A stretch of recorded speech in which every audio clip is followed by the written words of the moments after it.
Side story. A borrowed cat. It was a cold, cloudy day. Magic's second Lieutenant Tanya Degirchaf felt more alone than ever. She'd been putting up a hopeless solo resistance for 72 hours with no end in sight. In a corner of the imperial capital, Barun, where the core of the imperial army gathered, she was alone and friendless. The wave attack was conducted by terrifyingly unyielding opponents who had never learned how to hold back. Her mental processing was saturated almost immediately, and the situation rapidly deteriorated into one she couldn't manage. She was supposed to be the outstanding field officer who returned from Norden, received the Silver Wings Assault Badge despite being alive, and was so graceful she was given the alias, White Silver. But in this extreme circumstance, Lieutenant Degirchaf could only defend herself in a daze, like she was newly commissioned and didn't know how to fight. This is indeed the shame of being trampled after a lone battle, your resistance proving futile. The helplessness assailing her brain gave way to an empty feeling, like her mind was being ground down to nothing. But even then, she couldn't run away. Running away would be a major breach of trust as an imperial soldier, as a soldier, period, and when it came down to it, as a modern civilized person with contractual obligations. As much as she might like to take emergency evacuation measures, fleeing before the enemy meant death by firing squad. Continuing was hell, but fleeing meant ruin. In that case, Tanya roused her timid heart, reviving her determination to resist until the very end. In Norden, when I faced an entire company, wasn't I prepared to die? Didn't that mad scientist force me to go along with all sorts of dangerous experiments? But here I am, still alive. Yes, alive. I didn't break. Unyielding spirit, free will, and an even obstinate devotion to her dignity. Using all those things, Magic's second Lieutenant Tanya Degirchaf took a firm stance with indomitable resolve, bracing herself. Tanya, sweetie, are you here? Sadly. Hey, today we're finally gonna get your makeup done. Her indomitable resolve. It's a special occasion, so why not, right? We got a cute outfit for you. Come on, let's try it on. Her oath to resist. Change into this, okay? Her sense of dignity. And this is a new corset. You said the other one was too hard to move in, so I brought the most flexible one. Small. Today, under these circumstances, they would all be crushed underfoot. It all started with orders she received 3 days previously.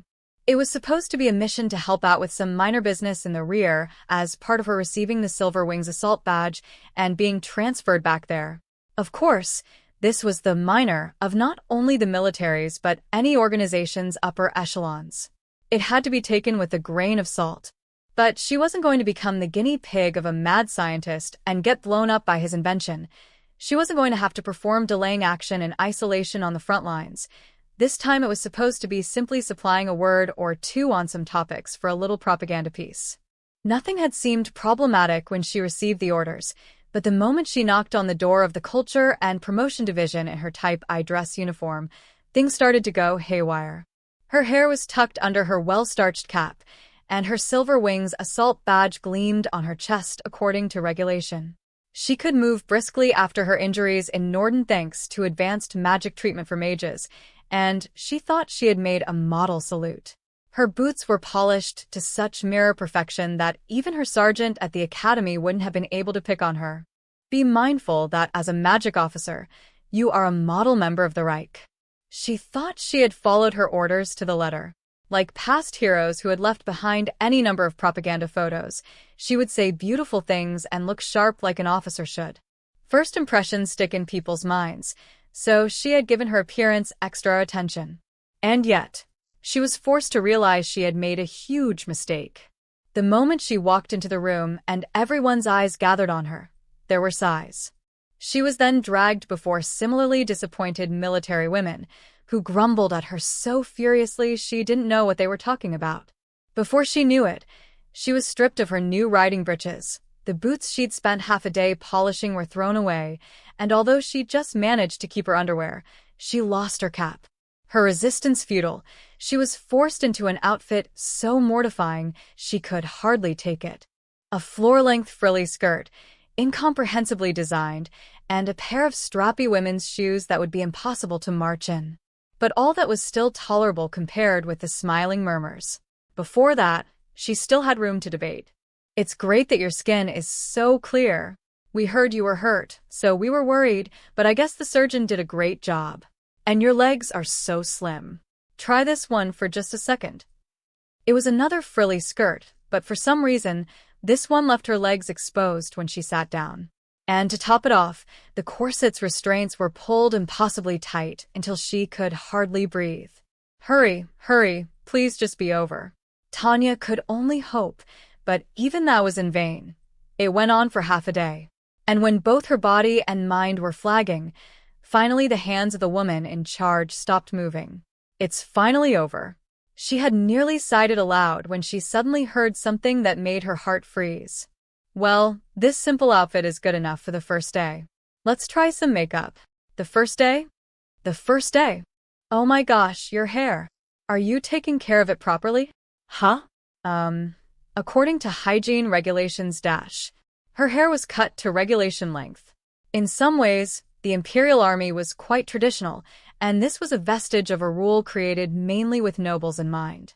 The bizarre regulation stated that, in order to distinguish the sexes of young members of the service, or whatnot, girls who went through the academy before they had reached conscription age were to maintain shoulder-length hair.